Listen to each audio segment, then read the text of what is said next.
تازہ ترین ویڈیوز کے لیے چینل کو سبسکرائب کر کے بیل آئیکن اور آل نوٹیفیکیشن پر کلک کریں۔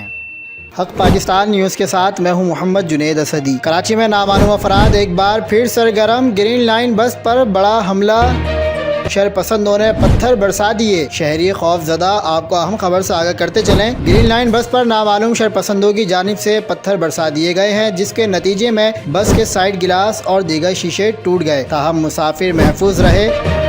نمائش چرنگی سے سرجانی کے درمیان 4 مختلف مقامات پر گرین لائن بس پر پتھر برسانے کے واقعات پیش آئے ہیں۔ ذرائع کا کہنا تھا کہ پتھراؤ سے بس کے سائیڈ گلاس اور دیگر شیشے ٹوٹ چکے ہیں۔ پیڈسٹرین بیچ سے کیے جانے والے پتھراؤ سے بسوں کو نقصان پہنچا، تاہم مسافر محفوظ رہے۔ واقعات پر پولیس کو نامعلوم شرپسندوں کے خلاف درخواست جمع کرا دی گئی ہے۔ درخواست سینئر وائس مینیجر سیکیورٹی کی جانب سے جمع کرائی گئی ہے۔ گرین لائن بس پر پتھر برسانے کے واقعات پر پولیس حکام سر جوڑ کر بیٹھ گئے، مختلف پہلوؤں پر غور بھی کیا جا رہا ہے۔ مزید خبروں کے لیے دیکھتے رہیے حق پاکستان نیوز۔